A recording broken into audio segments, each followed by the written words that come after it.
Right, guys. So let's do practice of the techniques we have learned.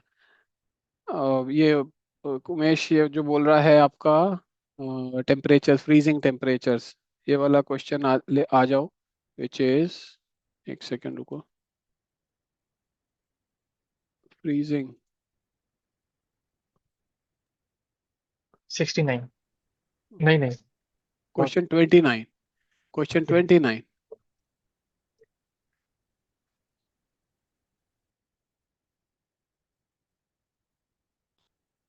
Okay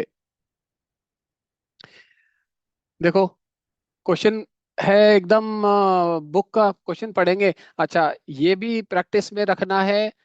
question solve करने का तरीका होता है खास करके जब पूरा फुल सेंटेंस ये तो फुल सेंटेंस क्वेश्चन है तो इसमें हम वो ऑप्शंस एनालिसिस नहीं करेंगे। ज्यादा से ज्यादा ये बोल सकते हो एओटा होगा कि नहीं होगा ऐसे क्वेश्चंस में।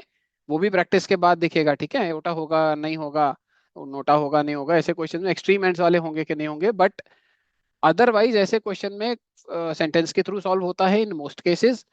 एंड वो जो है कि हायर ऑर्डर पे हायर एंड पे जाए लोअर एंड पे जाए वो सब होते हैं वन वर्ड वाले जो छोटे वाले जो स्टेटमेंट के क्वेश्चन होते हैं जिनमें ज्यादा कुछ कर नहीं सकते वो उसके लिए है। तरीका हमेशा क्वेश्चन सॉल्व करने का खासकर कि full sentence questions of multi statement nature यही होना चाहिए कि सारे स्टेटमेंट्स पढ़ो पहले एकदम distance yourself from the question firstly distance yourself from the question और एक बर्ड्स आई व्यू की तरह न्यूट्रल होके स्टेटमेंट पढ़ना है। स्टेटमेंट पढ़ते पढ़ते इमोशनल नहीं हो जाना है सेंटिमेंटल नहीं हो जाना है नहीं तो तुम्हारा इम्बैलेंस हो जाएगा। पहले डिस्टेंस करो खुद को क्वेश्चन से सारे स्टेटमेंट्स पढ़ो। फिर जो सबसे श्योर वाला स्टेटमेंट है तुम्हारा जिसमें सबसे कॉन्फिडेंट हो जो सबसे आसान लगे वहां से शुरू करो। क्वेश्चन हमेशा इजीएस्ट स्टेटमेंट से शुरू करना है after reading all the statements. और इस इजीएस्ट स्टेटमेंट को हमने ले लिया लो हैंगिंग फ्रूट इसको बोल देते हैं एलएचएफ लो हैंगिंग फ्रूट। तो लो हैंगिंग फ्रूट से शुरू करना है और उस स्टेटमेंट को प्रोसेस करने के बाद फिर देखो ऑप्शंस में क्या हो रहा है कुछ नॉर्मली कुछ एलिमिनेट हो जाता है। फिर जो बच रहे हैं तो इसका मतलब ऑप्शंस का जो चल रहा है एनालिसिस एंड जो स्टेटमेंट्स का चल रहा है वो साथ साथ होता है। सारे स्टेटमेंट्स एक साथ सॉल्व करना इस सबसे खराब और शुरू से ही सॉल्व करने जाना और नीचे तक पहुंचना वो भी बहुत खराब है। सारे पढ़ो इजीएस्ट से उठाओ फिर ऑप्शंस देखो फिर क्या बच रहा है फिर उस हिसाब से ठीक है चलते रहना है। तो अब ये क्वेश्चन पढ़ते हैं without the atmosphere temperature would be well below freezing point everywhere on earth surface. Without atmosphere temperature would be freezing everywhere on the earth surface. ये स्टेटमेंट पढ़ेंगे तो बच्चे क्या सोचेंगे एटमॉस्फेयर नहीं है लेकिन धरती तो घूम रही है तो कुछ जगह बॉइलिंग होना चाहिए कुछ जगह फ्रीजिंग होना चाहिए। जहां सूरज है वहां बॉइलिंग हो जाएगा जहां सूरज नहीं है वहां फ्रीजिंग हो जाएगा। यही सोचेंगे ना। स्टेटमेंट में क्या लिखा है एवरीवेयर। बच्चे क्या करेंगे एवरीवेयर को अंडरलाइन करेंगे 2 बार। तो भाई एवरीवेयर तो गलत है ना as per which is technically right होना तो ऐसे ही चाहिए। लेकिन यूपीएससी में वो सब काम नहीं करता है। ये है स्टूपिडली सिंपल का स्टेटमेंट। क्यों भाई छठी क्लास के एनसीईआरटी का से आ रखा है ये। हर कोई अटेम्प्ट करेगा सिंपल स्टेटमेंट है ज्यादा दिमाग नहीं लगाना। जिसने एनसीईआरटी नहीं भी पढ़ी होगी वो भी अटेम्प्ट कर सकता है सिलेबस का स्टेटमेंट है। तो ये जो freezing point is not the problem. The problem in this statement is everywhere. Everywhere पढ़ के तो दिक्कत हो जाएगी ना। ट्रू मार्क करने वाले लोग बहुत कम होंगे। मेन स्ट्रीम क्या होगा फॉल्स उमेश यस और नो। मोस्टली लोग फॉल्स बोलेंगे और क्योंकि क्वेश्चन सिलेबस का है किताब से है हम लोग चाहे हमको भी लगे कि यार हाँ फॉल्स ही होता है बट हम उस पे नहीं जाएंगे वो छोड़ दो। ये एग्जाम का स्किल है। ये स्ट्रीट स्ट्रीट स्मार्टनेस बोल लो। बेशक हमको फॉल्स लगे वो लगता रहे वो कोई बात नहीं। पेपर में हम फॉल्स नहीं बोलेंगे इसको क्योंकि ये स्टूपिडली सिंपल का स्टेटमेंट है। और पोजीशनिंग देखो स्टेटमेंट की फर्स्ट पोजीशन पे है सबसे पहला स्टेटमेंट ही ऐसा बनाया है जो बहुत बाइसिंग है। और ऑप्शंस में देखते हैं तीन ऑप्शंस में ये स्टेटमेंट दिया हुआ है, फॉल्स करते ही आंसर आ रहा है बिना, without even reading the other two statements. तो क्या ये कॉस्ट बेनिफिट रेशो जचा? जस्टिफाइड नहीं है ना। ठीक है, तो आइडियली एटलीस्ट हमारे पेपर में तो एथिक्स मेंटेन होते हैं। बाद में एथिक्स मेंटेन हो ना हो भाई, कोई नहीं, देखी जाएगी वो तो फिर। ठीक है, पेपर में तो कोशिश हो रही है एथिक्स मेंटेन होने की। जो हम डिजर्व नहीं करते वो हम एक्सेप्ट नहीं करेंगे। तो स्टूपिडली सिंपल का एग्जांपल ऐसे हो, कई दुनिया भर के मिल जाए, नरे हैं। और कोई डाउट? बोलते जाओ, क्वेश्चन नंबर बोलते जाओ, क्या पूछना चाह रहे हो।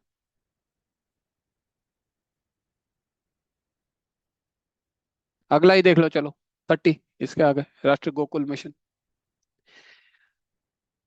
ऊपर नाम है राष्ट्रीय गोकुल मिशन। गोकुल तो नॉर्मली पता होता है सबको, कृष्णा का गांव था गोकुल। ठीक है, but it is correct statement. हाँ तो करेक्ट ही होगा ना, because everyone will say it is false. Sonali, freezing temperature वाले की बात कर रहे हो ना। सब लोग उसको फॉल्स बोलेंगे और बहुत खुशी खुशी डी मार्क करके आ जाएंगे विदाउट इवन रीडिंग 2 और 3। तो वो जचेगा ही नहीं। ये है, ये यूपीएससी का तरीका ही नहीं है। इसमें डी आंसर नहीं होना चाहिए। ठीक है, अभी सुनने में सब कुछ इजी लगेगा, सब कुछ समझ में आने वाला लगेगा। वो इसलिए है because this is all very organic and एकदम वेल रिसर्च। मेरे पिछले 7-8 सालों का रिसर्च है इसके ऊपर। तुम पिछले 10-15 साल 2011 तक कोई क्वेश्चन बोलो, और उससे पहले भी, अब तो स्टूडेंट्स उससे पहले के क्वेश्चन भी कर लेते हैं जो मैंने भी खुद नहीं किए हुए। कोई भी क्वेश्चन बोलो, सब कुछ, every question is has been compared with every other question and then only these lessons have been distilled. जो मैं तुमको, मेरा 7 साल का रिसर्च मैं तुमको 1 घंटे में फ्री में दे रहा हूँ। लेकिन ये कन्विक्शन जो मेरे को है, ये कन्विक्शन एग्जाम में नहीं आएगा जब तक प्रैक्टिस नहीं करोगे। ठीक है, तो प्रैक्टिस करना बहुत जरूरी है। राष्ट्रीय गोकुल मिशन का नाम सुनते ही क्या होगा? गाय भैंस बैल आएंगे दिमाग में। ठीक है, इसी को बोलते हैं वर्ड्स है मीनिंग। वर्ड्स है मीनिंग, नेम्स है मीनिंग। ठीक है, बायोफिल्टर पे क्वेश्चन आ गया तो बायोफिल्टर, कुछ तो फिल्टरिंग हो रही है बायोलॉजिकल तरीके से। बायो रॉक, कोई तो पत्थर है बायोलॉजिकल सा, कुछ तो चल रहा है उसमें। ये होता है वर्ड्स है मीनिंग। ठीक है, फर्स्ट स्टेटमेंट कह रहा है it is important, this mission is important for upliftment of rural poor as majority of low producing indigenous animals are with small. बिल्कुल एब्सोल्युटली करेक्ट स्टेटमेंट है। अब देखो, अब बोलोगे कि ये स्टूपिडली सिंपल क्यों नहीं हुआ? बोलोगे ना। सब लोग तो इसको ट्रू ही बोलेंगे, या कोई फॉल्स बोलेगा? फॉल्स नहीं बोलेगा, क्योंकि सॉफ्ट स्टेटमेंट है। स्मॉल मार्जिनल फार्मर्स के पास majority of low producing animals, natural link एकदम बैठ रहा है ना, क्लियर लिंक है। स्टूपिडली सिंपल इसको इसलिए नहीं बोल रहे बिकॉज ये इररिफ्यूटेबल है। भाई ये तो तुमने पढ़ा है ना, तुमको पता है by by your reading effort. जो भी जितने टाइम से पढ़ रहे हो, स्मॉल मार्जिनल फार्मर की तो हालत खराब है इस देश की, पता ही है तुमको। तो ये तो इररिफ्यूटेबल स्टेटमेंट हो गया। ये तुम अपने नॉलेज से ट्रू बोल रहे हो, ये तुम हवा में ट्रू नहीं बोल रहे हो, जो फ्रीजिंग टेम्परेचर वाला हवा में बोल रहे थे। यूपीएससी के पास मौका है फ्रीजिंग टेम्परेचर्स को कैसे वो इंटरप्रेट करके उसको गलत फलत बोल देने का, या उल्टा बोल देने का, जैसे उसने उसमें कर दिया था। वो नॉनसेंस क्वेश्चन जो दिया था, बजट वाला जो एक दिया था ना, प्राइम मिनिस्टर फाइनेंस मिनिस्टर वाला, पेटेंटली गलत है वो। लेकिन देखो यूपीएससी, वो कहीं ना कहीं कुछ सोच लिया होगा उसने, कहीं कुछ टेक्निकल होगा उस स्टेटमेंट में। पर स्टूपिडली सिंपल वो स्टेटमेंट है, वो हमको बाय प्रैक्टिस दिखेगा, क्योंकि वो एकदम भड़काऊ टाइप स्टेटमेंट है। उसको पढ़ते ही कोई भी ट्रू नहीं बोलेगा, सब फॉल्स बोलेंगे उसको। और सिलेबस का है, और यूपीएससी के पास चांस है, वो टेक्निकल कुछ उसमें निकाल के चांस है उसके पास उसको उल्टा करने का। No problem, even if UPSC has accepted it is wrong, फिर भी नंबर तो खा गए तुम्हारे उस अटेम्प्ट में। हमने यही सीखा है। हमको चाहे पता हो कि फ्रीजिंग टेम्परेचर एवरीवेयर तो नहीं होने चाहिए, लेकिन इस स्टेटमेंट में यूपीएससी का बिहेवियर कैसा होगा ये हमारे प्रैक्टिस के बाद हम काफी कॉन्फिडेंटली बोल सकते हैं कि यूपीएससी यहाँ पे झोल करेगा इस स्टेटमेंट में। और वो हिंट और हो गया कि पहला स्टेटमेंट है क्वेश्चन का और तीन ऑप्शन में भी दे रखा है, उससे सीधा ही आंसर आ रहा है, ये भी हिंट है। समझ में आ रही है बात? तो गोकुल मिशन पे हमने इसलिए स्टूपिडली सिंपल नहीं बोला क्योंकि ये एकदम इररिफ्यूटेबल स्टेटमेंट है। ये बाय नॉलेज हमको मालूम है, बाय नॉलेज इररिफ्यूटेबल है। तो हम ऑफ कोर्स इसको तो, भाई जहां नॉलेज है वहां तो knowledge he, knowledge is supreme. Clear confident knowledge की बात कर रहा हूं, वो सुप्रीम है। कभी भी हम नॉलेज के खिलाफ नहीं जाएंगे। नॉलेज के खिलाफ हम सिर्फ ऐसी जगह जाएंगे जहां हमको लगता है कि हमें पता है, लेकिन हमने वो चीज कॉन्शियसली कहीं नहीं पढ़ी हुई। The concept of stupa is Buddhist in origin. हमको लगता है कि वो ट्रू है, लेकिन कहीं भी कॉन्शियसली नहीं पढ़ी हुई। समझ में आ रहा है? और सेकंड स्टेटमेंट भी इसका देखो, it was initiated to promote indigenous cattle and buffalo rearing and conservation in. अब देखो स्टेटमेंट का टोन, फॉर्मल टोन का है, कोई कैजुअल वर्ड या यूजलेस वर्ड या अनरिलेटेड वर्ड ऐसा कुछ नहीं है। सॉफ्ट टोन है, इलेबोरेट सेंटेंस है, linked and complimenting the first one है, तो ये भी ट्रू होगा। इसमें भी स्टूपिडली सिंपल नहीं जाएंगे। समझ में आया? तो स्टूपिडली सिंपल बहुत पावरफुल है, लेकिन कंट्रोल उसमें आना बहुत जरूरी है। विदाउट कंट्रोल तो फिर एक कोने से सारे एक लाठी से सब हाँकोगे तो फिर दिक्कत हो जाएगी। ऐसो को भी स्टूपिडली सिंपल करके गलत फलत कराओगे, ये नहीं होता है। ठीक है? और कोई क्वेश्चन? वो निकाल लो। तुम्हारा एक और था।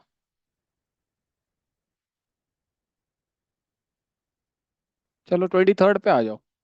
23rd पे आ जाओ, बढ़िया क्वेश्चन दिखा देता हूँ।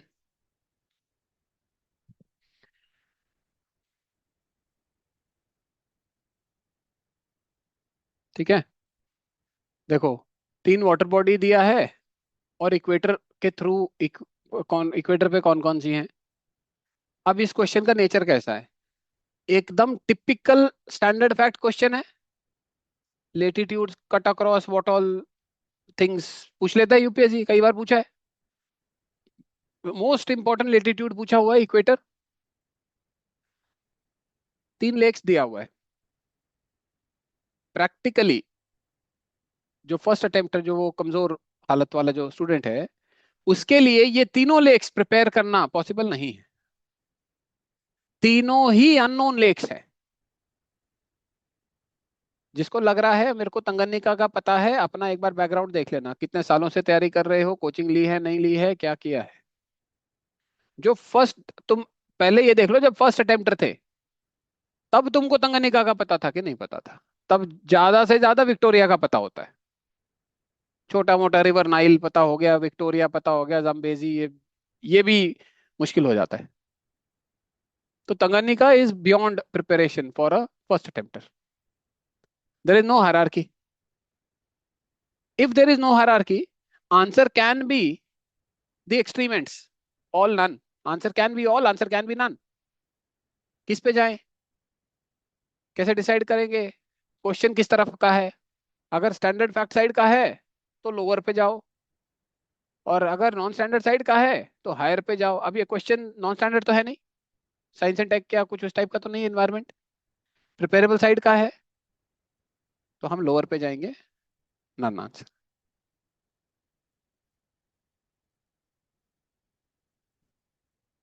ठीक है?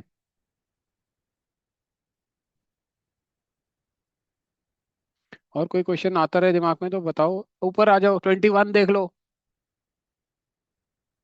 नेटो। सर हाँ जी। 23 वाले में डाउट है मेरे को। हाँ, सर जैसे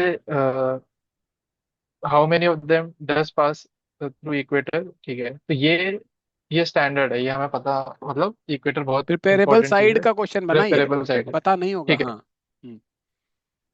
बाय फैक्ट नहीं पता अच्छा, होगा। हम्म। हायरार्की नहीं है मतलब ना, हमने क्या इक्वेटर। सीखा था? हायरार्की होनी चाहिए एक्सट्रीम एंड्स हटाने के लिए। एक्सट्रीम एंड्स मतलब क्या? ऑल, नन, या whatever are the extremes.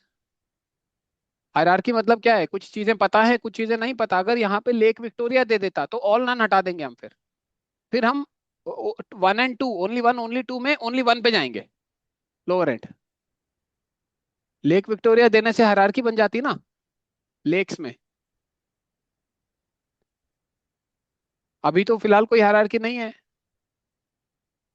Sir मेरे को एक डाउट ऐसा आ रहा है कि इक्वेटर, जैसे इसमें इक्वेटर लिखा है तो ये प्रेफरेबल है ना? मतलब इक्वेटर हम लोग को पता होना चाहिए कि जो भी कुछ है, तो इस सेंस में हम इसे प्रेफरेबल बोल सकते हैं, प्रेफरेबल। लेकिन जो इसकी लेक्स हैं, ये स्टैंडर्ड लेक्स, मतलब ये स्टैंडर्ड नहीं है ना लेक्स। नहीं है। ये लेक्स बिल्कुल प्रेफरेबल बिल्कुल लेक्स नहीं बिल्कुल है। बिल्कुल, हाँ। तो इस एंगल से हम इसे नॉन स्टैंडर्ड बोल सकते हैं क्या? क्वेश्चन को नॉन मतलब स्टैंड, क्वेश्चन डिसाइड होगा मेन क्वेश्चन से। मेन क्वेश्चन क्या है? इक्वेटर जो स्टेटमेंट है वो है ना मेन क्वेश्चन। तो लेक्स का नाम क्वेश्चन नहीं है। क्वेश्चन क्या है कि इक्वेटर किससे पास करता है, ये है। यस और नो? ठीक है सर, इसे ऑल थ्री क्यों नहीं कर सकते हम? क्योंकि ये क्वेश्चन स्टैंडर्ड साइड का है कि स्टैंडर्ड नॉन साइड का है। स्टैंडर्ड ठीक है। ठीक ठीक ठीक ठीक ठीक। हम्म, ठीक है, हम्म, सिंपल है। पहले ये देखो हायरार्की है कि नहीं। अगर हायरार्की है तो एक्सट्रीम्स हटा दो। और फिर ये देखो कि प्रिपेरेबल साइड का है, स्टैंडर्ड साइड का है कि नॉन स्टैंडर्ड साइड का है। स्टैंडर्ड साइड का है तो लोअर पे जाओ, नॉन स्टैंडर्ड का है तो हायर पे जाओ। ठीक है। 21 देख लो, ऐसे ही है। नेटो है, सबने सुना होता है। And everyone aspects this question कि पूछेगा। ठीक है, तो स्टैंडर्ड साइड का क्वेश्चन बन गया। कंट्रीज देख लो, बल्गेरिया, क्रोएशिया, सर्बिया। कंट्री थोड़ी सी ऐसी अजीब सी हैं, बहुत प्रोमिनेंट। जर्मनी, फ्रांस टाइप तो नहीं है। ठीक है, तो कुछ इसमें से पता हो सकता है। स्वीडन बहुत न्यूज में था, नया मेंबर बना, वटेवर। तो हायरार्की बन गई। हायरार्की बनते ही एक्सट्रीम्स हटा दो, ऑल हटा दो, और 3 हटा दो। अब 4, अब 5 कैसे डिसाइड करें? क्वेश्चन है स्टैंडर्ड साइड का, प्रिपेरेबल साइड का, तो लोअर एंड पे जाओ, 4 पे जाओ। अगर यही क्वेश्चन नॉन स्टैंडर्ड साइड का होता तो हायर पे जाओ, फिर 5 पे चले जाओ। सीधी बात है। ये जो यूट्यूब पे बच्चे बोलते रहते हैं 5 है तो 3 मार दो, 6 है तो 4 मार दो, ये सब नॉनसेंस है। ये एक ही लाठी से सबको हाँक रहे हैं। Questions, Asina, we are doing from 2025 set A paper. You are supposed to have that paper, PDF वगैरह डाउनलोड कर लो। वो एक ही लाठी से सबको हाँक रहे हैं। And the problem with that is conviction नहीं है। गलती किसी की नहीं बोल रहा हूं मैं। सिचुएशन ऐसी है कि इतना टाइम नहीं। अब मेरे जैसे थोड़ी, मेरे जैसे लोग तो जो सब कुछ छोड़ छाड़ के फुल टाइम इसी में ही घुस रहे, वो थोड़े होते हैं, रिलेटिवली लेस। स्टूडेंट्स के पास इतना टाइम नहीं होता है। तो वो थोड़ा हैक्स टाइप में, मजबूरी है। कुछ जगह काम कर जाते हैं वो हैक्स ऐसे होंगे, 40% काम कर जाएंगे, 50-60% तुमको फेल भी मार जाएंगे। लेकिन हमारा जो है, हमारा percentage wise accuracy is much better. 70 to 80% accuracy तुमको मिलेगी if you are doing it 10 times. कम से कम 3-4 साल के papers. Simply because we have invested more time in that research. This is nothing out of the, एकदम ऐसा कोई रॉकेट साइंस है या कुछ ऐसा है, nothing like that. It's just investment of time. whoever invests the amount of time which I have invested, they may even come up with something better, something more accurate, whatever. सिर्फ time investment का फर्क है और कुछ भी नहीं। तो मैं यही सजेस्ट करूंगा कि कन्विक्शन वाली चीज होनी चाहिए, तो तुम्हें बेनिफिट मिलेगा उसका। अच्छा, इसी के नीचे देखो एंडीज वाला क्वेश्चन है 22। एंडीज वाले क्वेश्चन में टेक्निकली क्वेश्चन एकदम स्टैंडर्ड फैक्ट है। और हायरार्की भी तुमको दिख जाएगी। एक्सट्रीम्स हटा दो, 3 और 4 में से 4 क्यों है आंसर? 3 क्यों नहीं है आंसर? क्योंकि क्वेश्चन तो स्टैंडर्ड फैक्ट का है। देखो एक बात, हर जगह हम सही नहीं होंगे। मैंने बोला है 20 से 30% गलत जाएगा, लेकिन इस क्वेश्चन में जरूरी नहीं है गलत जाना। हम यहाँ पे सही भी हो सकते हैं। अगर तुम्हें nature of south America, geography अगर पता है, एंडीज चेंज बहुत सारे कंट्रीज को टच करती है, अगर ये फिलोसफी पता है, तो 3 और 4, 6 में से, और कंट्रीज भी देखो पॉपुलर कंट्रीज हैं, मतलब ऐसा बिल्कुल साउथ अमेरिका में तो है ही कितनी कंट्रीज। एक आधी होती हैं जो नहीं पता होती, नहीं तो मोस्टली पता होती हैं। तो क्योंकि ये माउंटेन चेन इतनी सारी कंट्रीज को टच करता है, यहाँ पे 6 में से 3 कंट्रीज बोलना इज डिफिकल्ट। लेकिन इसके लिए तुमको वो ज्योग्राफी मैपिंग एंड ये कंट्रीज कितनी पॉपुलर हैं, प्रिपेरेबल हैं, वो सब देखना होगा। तो अगर ये जजमेंट फील कर पा रहे हो एग्जाम में, तो you can go for only 4 even in this question which is otherwise and only 3 question. हमारे टेक्निक के हिसाब से तो ओनली 3 होना चाहिए, अगर दिमाग नहीं लगाना तो ओनली 3 होना चाहिए। लेकिन ये ओवर पावर करेगा ना, क्वेश्चन का नेचर भी देखना है हमको। तो ओनली 4 पे जा सकते हो अगर इतना कन्विक्शन है। ये प्रैक्टिस से होता है देखो। अगर इतना कन्विक्शन है तो you may go for only 4। नहीं है conviction, go with only 3, take that hit, कोई बात नहीं। एटलीस्ट 2 ऑप्शन तो 4 में से कॉन्फिडेंटली हट गए। फिर बाकी गलत हो गया, ठीक है। इसीलिए मैंने बोला 20 से 30% फॉल्स जाएगा। अब वो जाएगा तो जाएगा, कुछ नहीं कर सकते। वी कैन नॉट टेल किन क्वेश्चंस में ऐसा होगा। अभी पीछे भी 5 क्वेश्चन गलत हुए, मैंने स्क्रीनशॉट भेजा था ग्रुप में। अब वो 5 क्वेश्चन कोलाटरल डैमेज है, बस क्या कर सकते हैं। उन 5 क्वेश्चन में कुछ भी ऐसा नहीं है कि हमको कुछ टेक्निक चेंज करने की जरूरत हो। हम सेम अप्रोच से जाएंगे, एग्जाम में गलत मार्क करके आएंगे, और 5 गलत जाएंगे, जाने दो। मैं तो 20% का लेके चलता हूँ। ये तो कितना परसेंट है तुम देख लो, हार्डली एनीथिंग। 5 क्वेश्चन तो hardly anything. You attempt more than 90 question, even if you are going wrong in 30 question. 30 is a big number. अगर सही प्रैक्टिस करके, पीवाईक्यूज वगैरह देख के सही प्रैक्टिस करके जा रहे हो, 30 तो बहुत बड़ा नंबर होता है।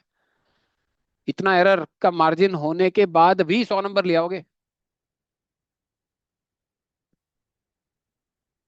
तो प्रैक्टिस अगर सही करी है तो 30 गलत नहीं होते, 25 से 20 गलत। ठीक है, तो ये थोड़ा लेके चलना है कि हर जगह 100% एक्यूरेसी नहीं होगी, but most of the time 70 to 80% काम कर जाएगा। और कोई क्वेश्चन करना चाहते हो डिस्कस? सर सर हम्म 24 पे थर्ड ऑप्शन है जो, हम्म सर थर्ड इसको S F statement? U W बोल के हटा देंगे, है ना? नहीं, एसएफडब्ल्यू है नहीं है। टर्मरिक के बारे में है हाँ ना। मतलब सॉरी, हाँ टर्मरिक के एच बारे टी में। बी सी है। ओके। ये एच टी बी सी होगा। ये अनइम्पोर्टेंट क्रॉप है। और देखो किस तरीके से लिखा है, Maharashtra, Telangana, Karnataka and Tamil Nadu are major turmeric producing states in India. Yes, true होगा ना, बिकॉज अगर तुम फॉल्स बोलोगे इसका मतलब they are not major turmeric. False बोलने के लिए नॉलेज चाहिए, क्या ये नॉलेज है? ये कोई ऐसा चाय, गेहूं, कॉफी, ये थोड़ी पूछा हुआ है। टर्मरिक पूछे तो अनइम्पोर्टेंट क्रॉप है, ट्रू बोलो। स्टेटमेंट का कंस्ट्रक्शन देखो कैसा है। They are major turmeric producing है, सॉफ्ट है construction. Turmeric is produced only in these 4 states, वो फॉल्स होगा। वो हो जाएगा डीप फैक्ट। वो सिर्फ स्पेशलिस्ट लोग बोल सकते हैं, और ये स्पेशलिस्ट एग्जाम नहीं है। स्पेशलिस्ट इंफॉर्मेशन जो होती है वो गलत होती है।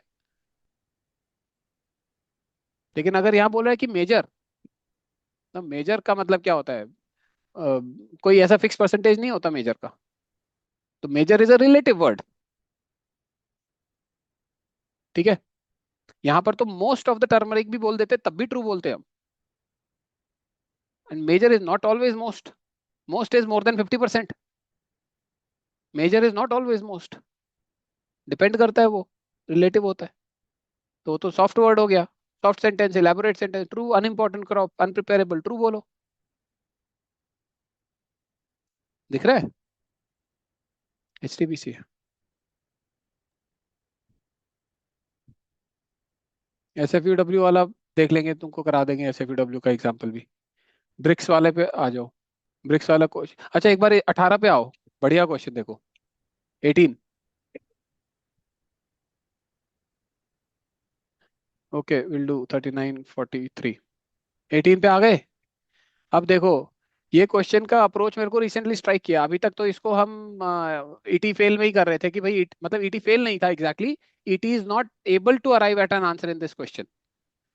हमारा फाइनल कंक्लूजन इस क्वेश्चन में ये था कि ये छोड़ना ही पड़ेगा, ईटी से हम किसी आंसर तक नहीं आ रहे। बट अभी रिसेंटली मेरे को एक बहुत अप्रोच बढ़िया हिट करी, and people are agreeing with that कि हाँ दिस इज पॉसिबल, इसे सोच सकते हैं। कैसे सोच सकते हैं? नाम देखो। फर्स्ट, गांधर्व महाविद्यालय हिंदू नाम है। एक बात का ध्यान रखना, गांधर्व इज नॉट गांधारा। ठीक है, गांधर्व महाविद्यालय हिंदू नाम है। ठीक है। और लिख रहा है, और अच्छा ईटी का क्वेश्चन कैसे पता चल रहा है? डिस्क्रिप्शन देखो, कॉमा लगा के पूरा इतना डिटेल में दे रहा है, म्यूजिक ट्रेनिंग स्कूल है और इस बंदे ने किया। इतना सारा एक्स्ट्रा इंफॉर्मेशन जब दे रहा है तो वो ईटी का क्वेश्चन है। ये हिंट होता है पता करना। अगर ये नॉलेज का होता तो इतना कुछ नहीं पूछे, इतना नहीं देगा, सीधा बोल देगा this was done by whom और कहाँ, ऐसे सीधा पूछेगा। अब अगर ईटी का है, और जो क्वेश्चन इसको, जो स्टूडेंट इसको अटेम्प्ट करेगा, अगर किसी की हिम्मत हुई तो क्या सोचेगा? गांधर्व महाविद्यालय ही उसको बस समझ में आएगा, जो प्रोसेसेबल है। बाकी तो सब कुछ अनप्रोसेसेबल है। तो गांधर्व महाविद्यालय हुआ हिंदू नाम। पलुस्कर भी हिंदू नाम। ठीक है। 1901 की बात कर रहा है, 1901 में सोचो क्या चल रहा था मोटा मोटा कंट्री में, तो ठीक है, ये सब चीजें तो ठीक है, हो सकती हैं। 1901 is not to be disputed.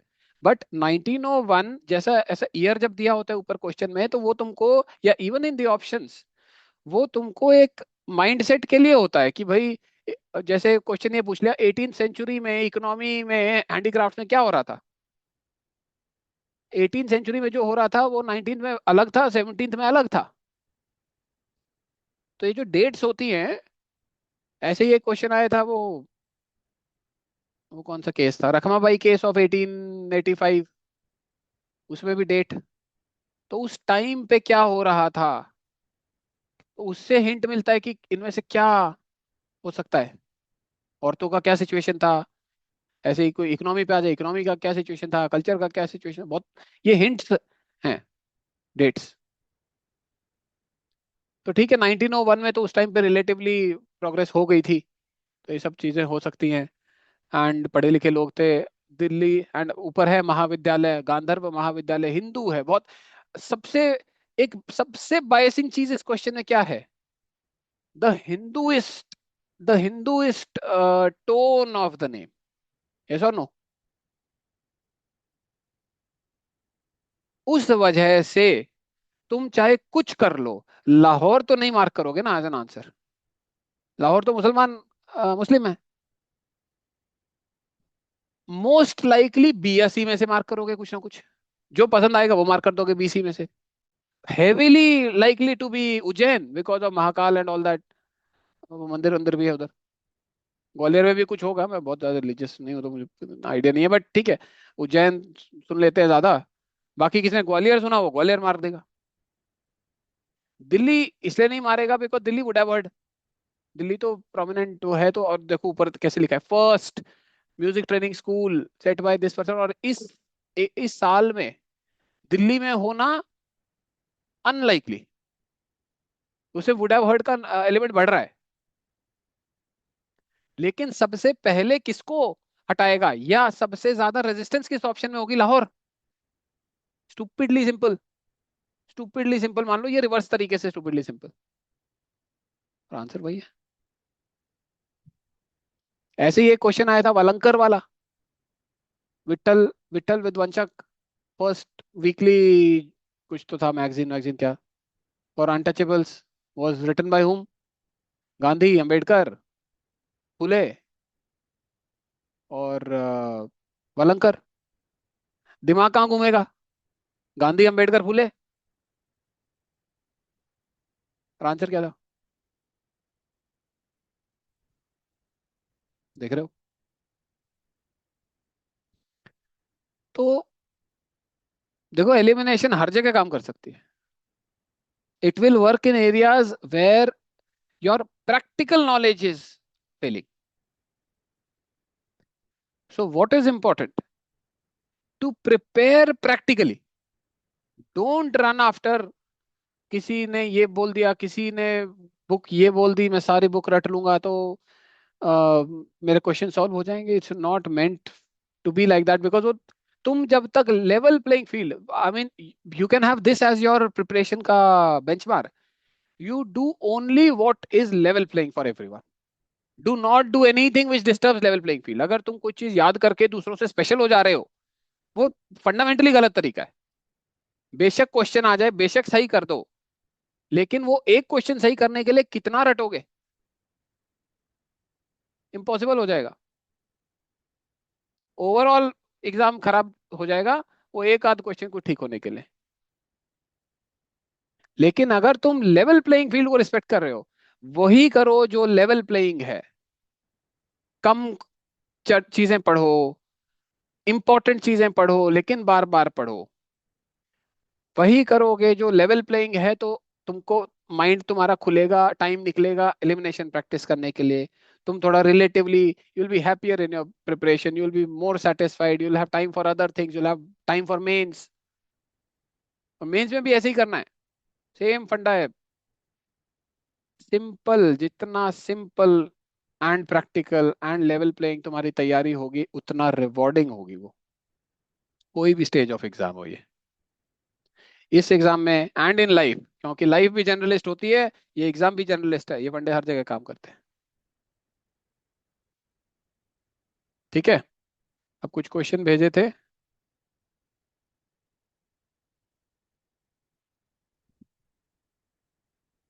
Question 39.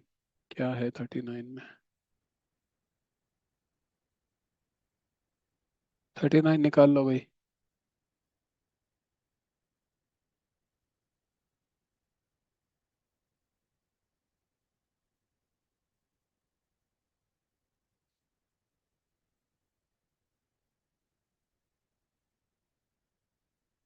हम्म.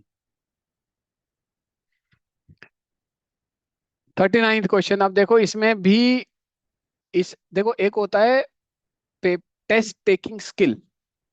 ठीक है. वो विजडम जिसको बोलते हैं. और वो विजडम आती है बहुत प्रैक्टिस करने के बाद. ईटी भी प्रैक्टिस कर रहे हो एंड प्रैक्टिकल चीजें पढ़ रहे हो, उसके बाद तुम्हारा जजमेंट है. और मैं जजमेंट के हिसाब से ये क्वेश्चन मैंने सॉल्व किया था, हो गया था सॉल्व ये. मतलब मैं सेटिस्फाइड हूं कि हाँ, ये सॉल्व हो सकता है, मेरे लिए हो गया था. कुछ बच्चों के लिए ये नहीं हुआ, और वो उनको वो अप्रोच एक्सेप्टेबल नहीं है, तो कोई बात नहीं. They they have the choice of leaving the question, या फिर अगर गलत भी हो रहा है, लेट इट बी. कोई कोई इशू नहीं. कुछ क्वेश्चन होंगे गलत, होंगे, मेरे भी गलत होते हैं, कोई ऐसी बात नहीं है. मैं तुमको अपना अप्रोच बता देता हूँ इसमें. क्या तुमको लग रहा है वो तुम फिर अपना प्रैक्टिस से खुद डिसाइड करना. ठीक है. क्वेश्चन देखो. प्लांट एंड डिस्क्रिप्शन दिया हुआ है. क्वेश्चन जब मैं पढ़ रहा हूँ और डिस्क्रिप्शन जब मैं पढ़ रहा हूँ, क्या ये डरा रहा है तुमको? क्या ये डरा रहा है? Yeshi, can you speak? Yes sir. Okay, कैसे सर डरा रहा है?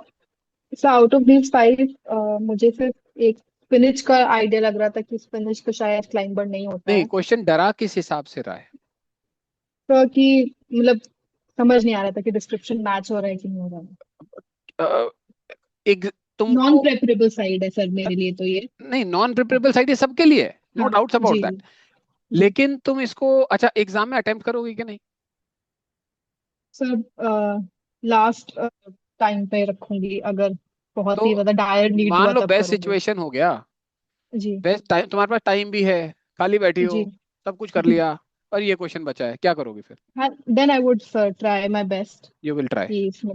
जी यू विल अटेम्प्ट, तो आंसर यहीं से निकल जी. रहा है. Why will you attempt? अब देखो भाई, ये यशी जो है, ये कोई मेरे कोर्स की स्टूडेंट नहीं है, ये पहली बार ही शायद आई है इसमें, ट्रेनिंग में.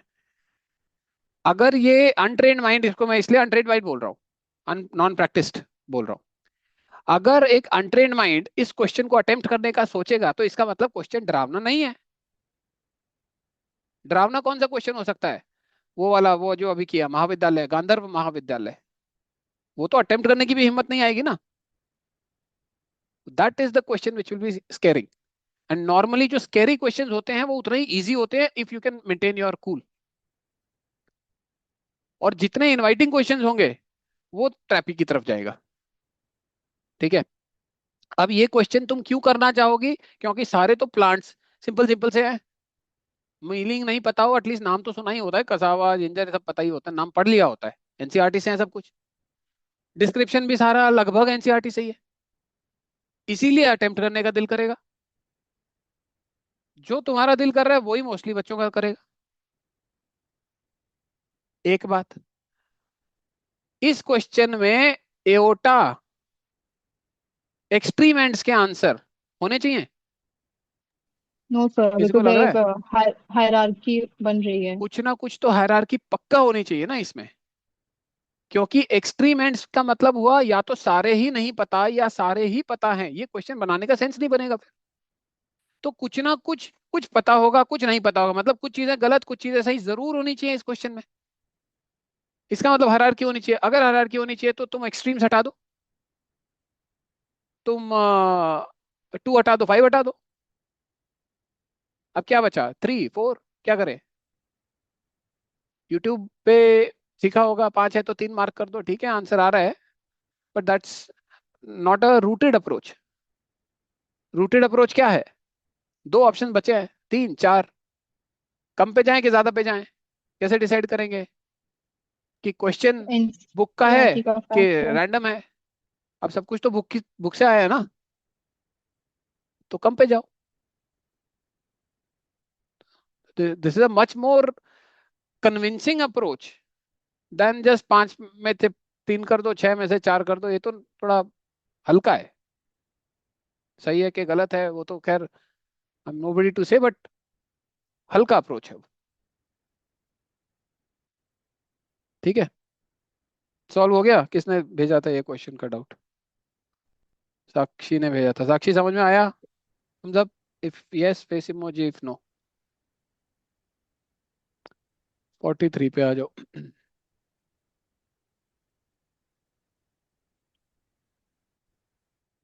आ जाओ 43।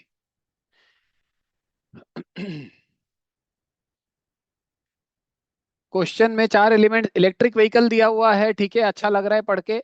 4 एलिमेंट्स दे रखे हैं, ये भी बढ़िया लग रहे हैं पढ़ के। और कैथोड्स दिया हुआ है, ये टेक्निकल चीज है।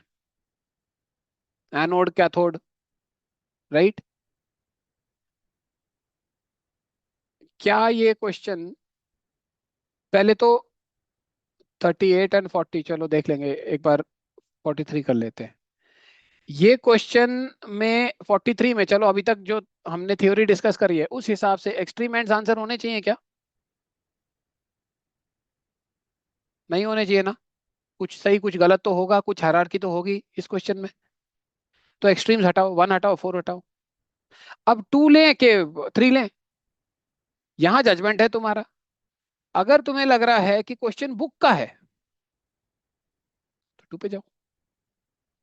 अगर तुम्हें लग रहा है कि क्वेश्चन का स्पिरिट नॉन स्टैंडर्ड है, 3 पे जाओ। बाय एक्सपीरियंस मैं देख पा रहा हूं कि क्वेश्चन नॉन स्टैंडर्ड है। ये वो सीएफसी वाला जो एक क्वेश्चन आया था, वो लुब्रिकेंट्स वाला, ये उस टाइप का क्वेश्चन है। सब लोग अटेम्प्ट तो करेंगे लेकिन थोड़ा रैंडमनेस तो है ही क्वेश्चन में, बुक्स में नहीं दिया होता ये सब। तो मैं हायर एंड पे जाऊंगा। बाकी अगर तुम्हें लग रहा है कि नहीं ये तो बुक में दिया होता है, बाय प्रैक्टिस देख लेना। मैं अज्यूम कर रहा हूँ कि तुमने उतनी प्रैक्टिस करी होगी उससे पहले और किताबें खोल के देखी होगी। ये ना हो तो किताबें ही नहीं खोली हुई, पता ही नहीं है किताबों में क्या है। ऐसे नहीं चलता है। किताबें पलटनी तो पड़ेंगी, पीवाईक्यू देखने पड़ेंगे।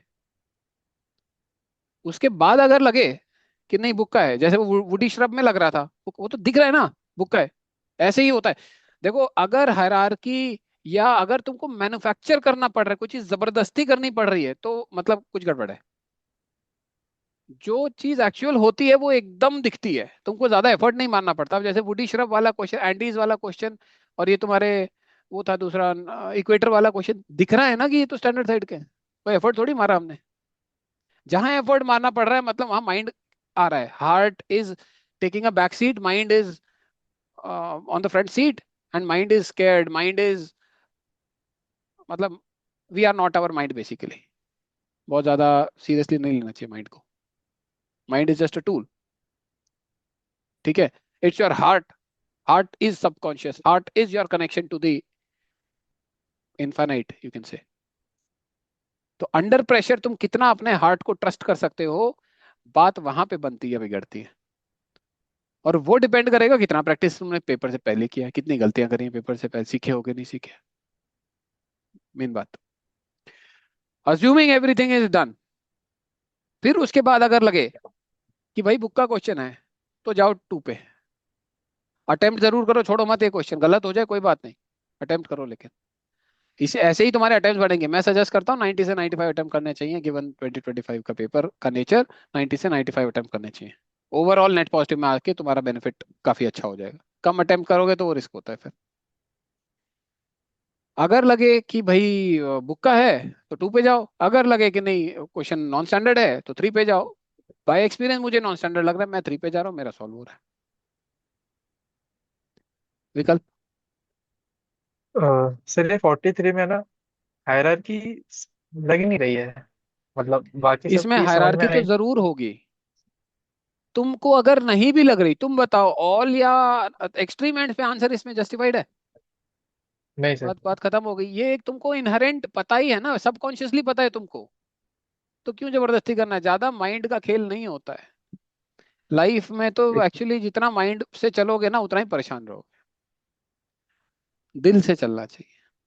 Heart, your heart knows much more than you can imagine. उसको सब पता है, पास्ट प्रेजेंट फ्यूचर सब पता है उसको। जितना दिल से चलोगे उतना राजी रहोगे। पेपर में रिजल्ट फिजल्ट जो आए वो आए, पर हार्ट से चलोगे तो पीसफुल रहोगे। That is the guarantee actually. सब कॉन्शियसली मालूम है तुमको इसमें एक्सट्रीम एंड से आंसर नहीं होना चाहिए, तो बात ही खत्म हो गई। हायरार्की तो पक्का होनी चाहिए, नहीं तो जस्टिफाइड नहीं है ये क्वेश्चन। सर एक 45 वाला बाजू में ही है। एक बार तुमसे पहले किसी ने हाँ 38 हाँ। और 40वां क्वेश्चन दिया था। 38 एंड 40 देख लेते हैं।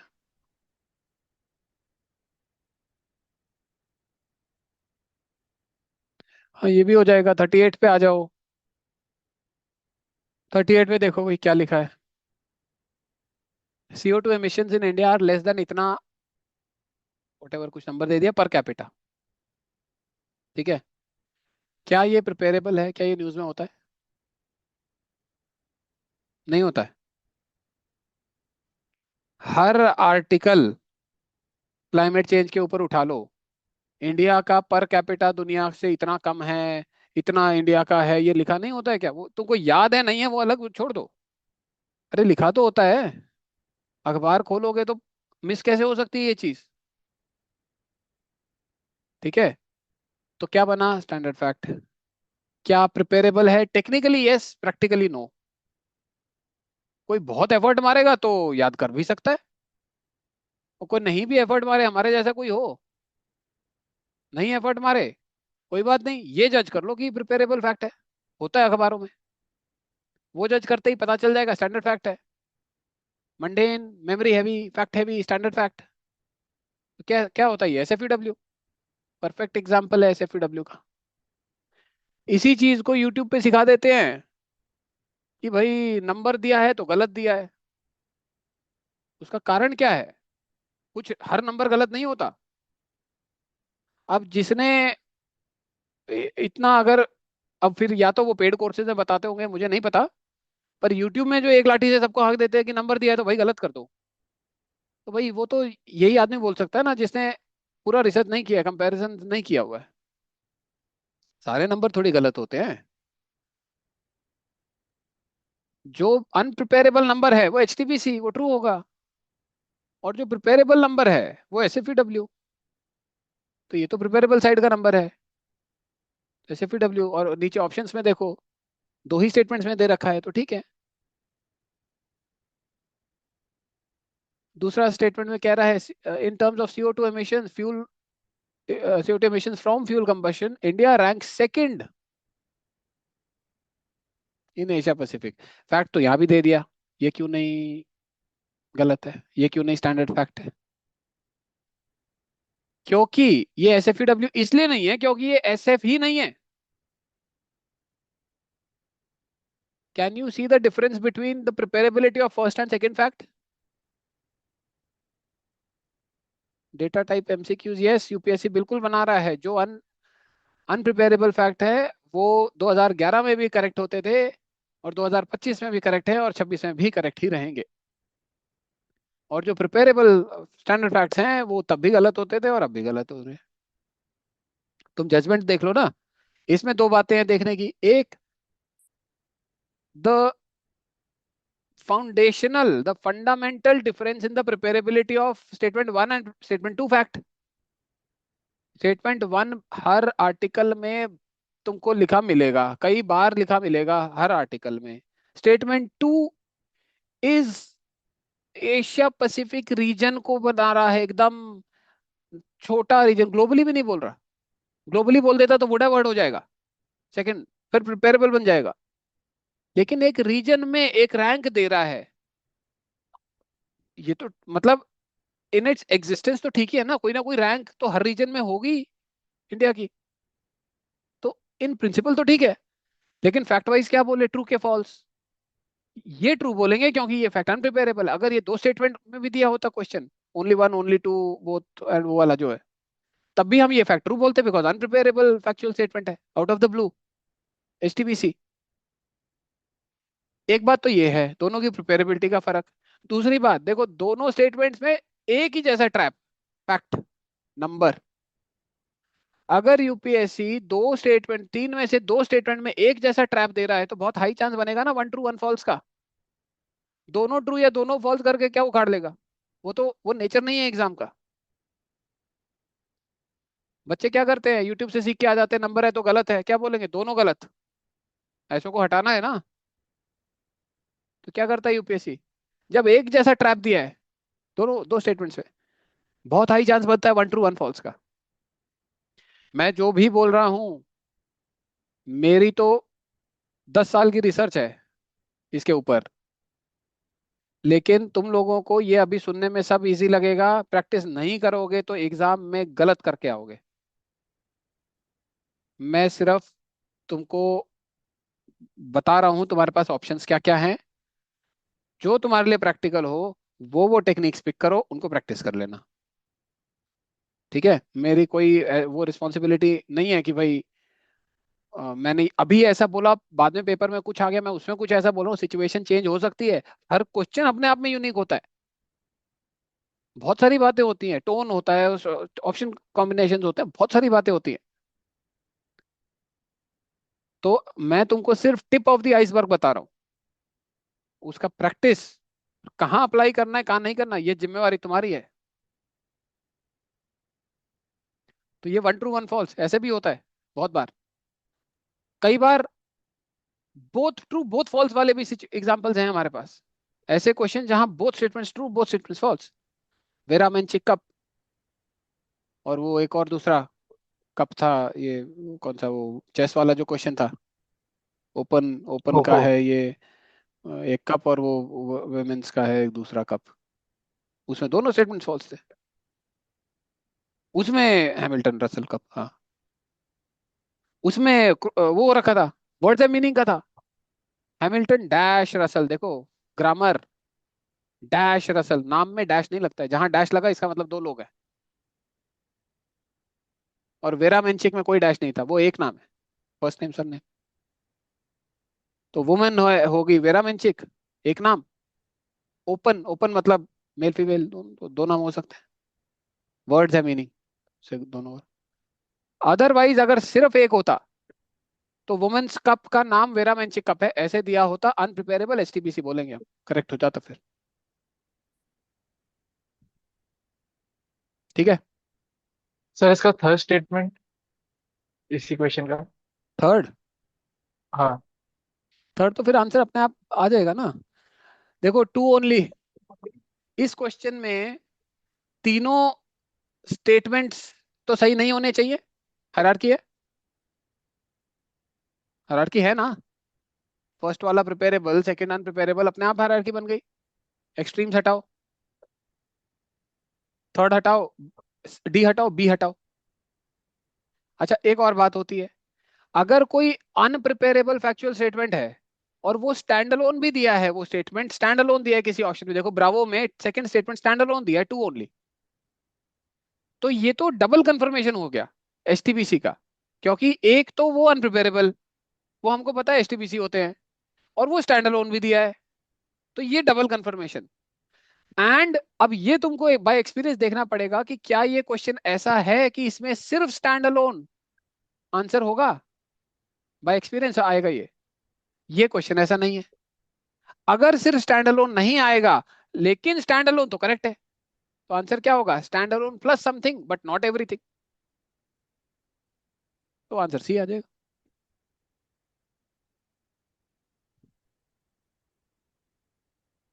और बाकी देखो, electricity and heat producers are the largest sources of CO2 emissions in India, yes true. इसमें तो कोई दोहराया नहीं होगा, बिकॉज देखो एंड करके बोल रहा है। एक तो इलेक्ट्रिसिटी एंड हीट प्रोड्यूसर, ये बहुत बड़ा सेक्टर हो गया। ऐसे तो नहीं बोल रहा कि एग्रीकल्चर, इंडस्ट्री, सर्विस, ऐसे तो नहीं बोल रहा। वो होता है प्रिपेरेबल। अब ये तो एक अंदर घुस के चला गया, इंडस्ट्री में अंदर घुस गया, और एंड करके बोल रहा है। नॉलेज है तो इम्पॉसिबल है बोलना है, तो क्या। और दूसरी तरफ इसको तुम स्टूपिडली सिंपल भी बोल सकते हो। लोग नॉर्मली लार्जेस्ट CO2 एमिशंस देख के इसको फॉल्स बोल देंगे।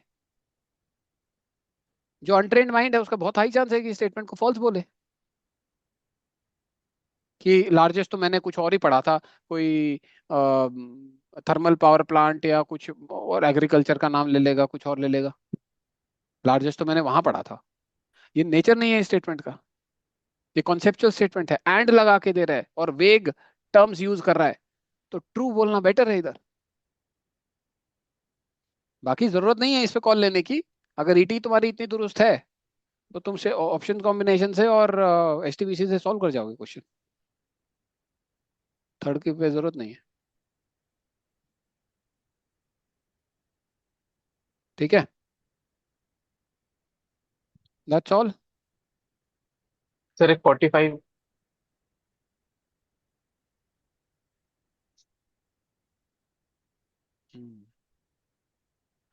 सर इसमें मैं बोलूँ एक से हाँ मतलब, बोलो। जैसे कोल गैसिफिकेशन, मतलब एक ये थोड़ा इसमें सॉफ्ट करा कि कैन बी यूज, तो दिमाग में आ सकता है कि यार ओनली थ्री इसमें लगा सकते हैं आप। बट अगर हम क्वेश्चन को देखेंगे तो कोल गैसिफिकेशन स्टैंडर्ड नहीं है और ऐसा प्रेफरेबल भी नहीं है। ठीक है। लेकिन अब टर्म और सुना होता हायरार्की है, भी है। टर्म सुना होता है, हाँ। हाँ।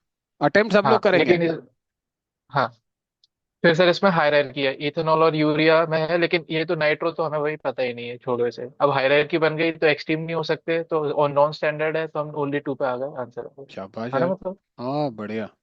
तू तो उस्ताद हो गया है एक ही घंटे की क्लास में। नहीं नहीं सर। हाँ। तो क्वेश्चन सॉल्व हो जाते हैं, कोई इतना बड़ा वो नहीं है। बात ये है कि तुम अपना दिमाग ठंडा रख पाते हो कि नहीं। अगर वहां पे दिमाग के घोड़े ज्यादा दौड़ाए कि ये तो नहीं यूरिया है, वो क्या है, वो फिर तो बैकफायर मार जाएगा वो। जितना ओवर थिंक क्योंकि करोगे सर वो फंसोगे उसमें फिर। इसको लास्ट ईयर मैंने है ना कैन बोल के ऑल थ्री मारा था 45 को। अनट्रेन्ड तो माइंड इसको इसीलिए करेगा क्योंकि कोल गैसिफिकेशन उसने सुना होता है, यूरिया और इथेनॉल भी सुना होता है, सिर्फ नाइट्रोग्लिसरीन ये तो नहीं सुना होता। वो सोचेगा चलो ठीक है मार गोली एक को, बाकी तो पता है। पता नहीं है, बस सुना है। और फिर क्या बोलेगा, कैन है भाई सबसे बड़ा। यूट्यूब पे गुरुजी ने बताया था कैन होता है तो ऑल मार्क कर दो। तो अनट्रेन्ड माइंड इसमें ऑल पे ही जाएगा ना, तो वो ऑप्शन क्या बनेगा, वो स्टूपिडली सिंपल बनेगा। कैन ऑल ही आंसर नहीं होगा इसका। और क्वेश्चन नॉन स्टैंडर्ड साइड है, तो एक्सट्रीम्स हटाओ और हायर एंड पे जाओ। Older YouTubers tricks are not working. अब ओल्डर यूट्यूबर्स बोलो तो ओल्ड ट्रिक्स बोलो तो वो ठीक है, टेक्निकली ओल्डर यूट्यूबर तो भाई मैं भी हूँ, फिर यूट्यूबर नहीं तो ओल्डर तो हुई। 40 साल उम्र हो ली मेरी। हाँ, बाल सफेद हो गए सारे। तो ओल्डर की तो ट्रिक्स, बट मेरी ट्रिक्स चल ही रही हैं अभी तक तो। ठीक है। ओल्ड ट्रिक्स नहीं चल रही, वो सब बकवास हो गया पुराना। मेरे तो चल रही है तो हाँ। वो चल इसीलिए रही हैं क्योंकि वो फाउंडेशंस वो रूटेड हैं। वो एग्जाम के रिक्वायरमेंट्स के फिलोसफी के हिसाब से हैं। वो कोई नियम बेस्ड रूल बेस्ड कुछ नहीं है, वो इसलिए चल जा रही है। हम थोड़ी एफर्ट मार रहे हो, तो फिर अपने आप ही जब तुम्हारा सिंक यूपीएससी की लाइन पे होगा, इस एग्जाम की रिक्वायरमेंट के हिसाब से होगा, तो UPSC will automatically become your friend. UPSC is searching looking for you. UPSC is trying to find you. You just have to show that तुम्हारा जो माइंडसेट है, जो एटीट्यूड है, वो सर्विसेज के लिए हिसाब से है। which means level playing field, which means not getting too perturbed, too disturbed by micro things. Don't share these tricks with UPSC. ये तो ट्रिक्स तो क्या है, यूपीएससी बदलेगा तो हम भी बदल लेंगे फिर। एग्जाम का फाउंडेशन तो चेंज नहीं कर सकता ना, नॉलेज हैवी नहीं बना सकता इस एग्जाम को वो। तो ये तो, और ये वीडियो तो बाकी फिर यूट्यूब पे मैं डालूंगा ही। और ये तो कहने की बात होती है, किसके पास इतना टाइम है। वो इसका देख लिया, उसका देख लिया। 1000 लोग हैं मेरे यूट्यूब चैनल पे, कौन, मैं तो इतना छोटा सा आदमी, कुछ कोई फर्क नहीं पड़ता।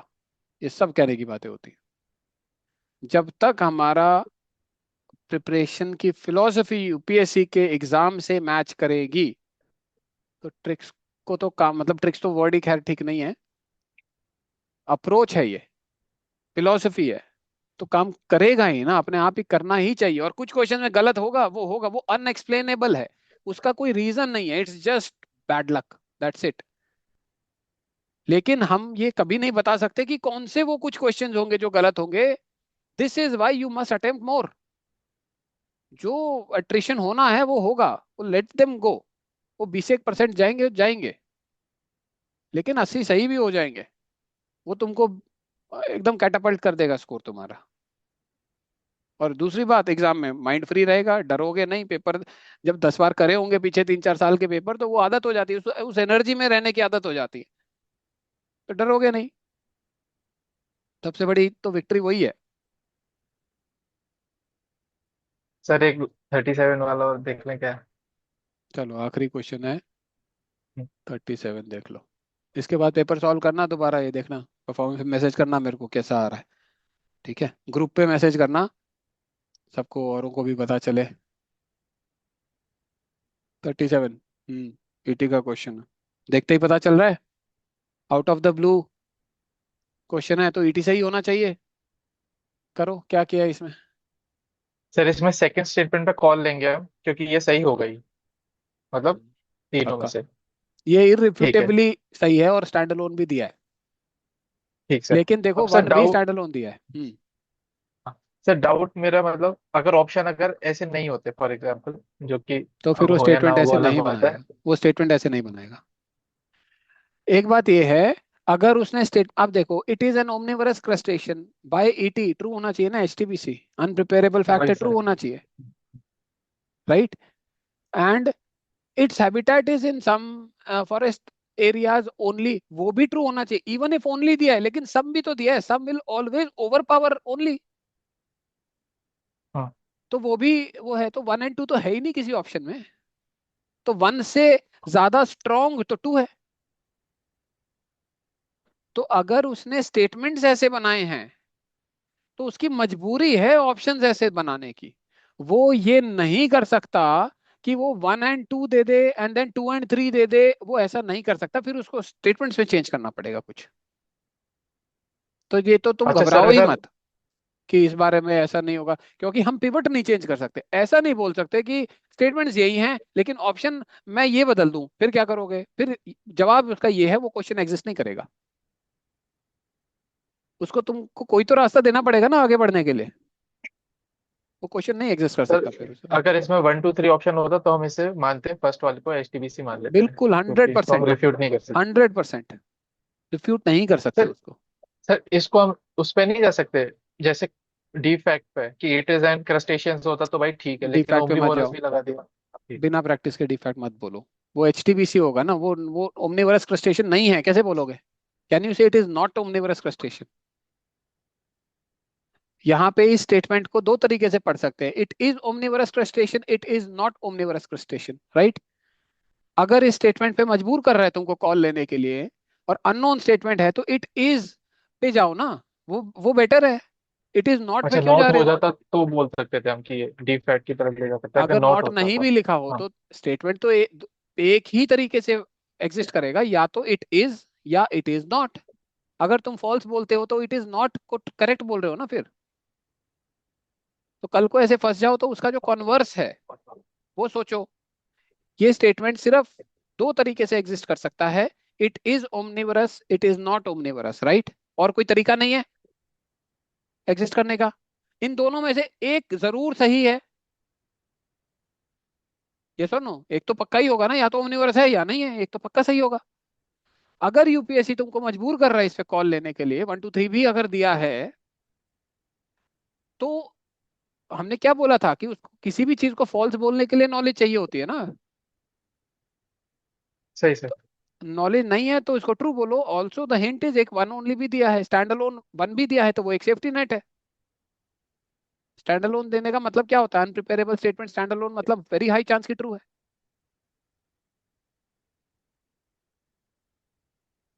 ठीक है, चलो बहुत बढ़िया हो गया। अ, मेरी तरफ से इतना ही था। अपने एग्जाम के लिए बहुत बहुत शुभकामनाएं और all the best.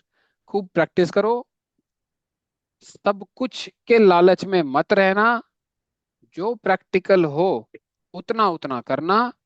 Stupidly simple का बहुत खास ध्यान रखना। लगता है कि बहुत सारे क्वेश्चंस में लग रहा है, सब में मैं कर लूं, ये भी कर लूं, वो भी कर लूं, पर दोनों पैर उठाओगे तो धड़ाम से गिरोगे। रूटेड रहो, जो तुम्हारे बस का हो उतना करो। श्योरिटी ज्यादा जरूरी होती है। कम क्वेश्चन कर लो, 10 कर लो क्वेश्चन, 15 क्वेश्चन कर लो 25 के बजाय, कोई बात नहीं, लेकिन वो 15 जब अटेम्प्ट करोगे तो 13 सही हो जाए, ऐसा प्रैक्टिस रखो अपनी। Stupidly simple is dangerous, only a well practice student should get into that. ठीक है, पिछले 3 4 साल के पेपर 8 10 बार कर लेना, बहुत कुछ सीखोगे, बहुत कुछ दिखेगा। And that's all. बाकी अपने यार दोस्तों को सबको बताना अगर पसंद आया, और मेरे को फीडबैक भी देना, क्या रहा, कैसे इम्प्रूव कर सकते हैं, क्या चीज़ें समझ आ रही हैं नहीं आ रही हैं, है ना? तो बस मेरी तरफ से इतना ही है। एंड ऑल द बेस्ट, खूब बढ़िया से करो यार, अच्छी खबर सुनाना फिर 24 तारीख को। ठीक है, चलो, see you, see you, good night.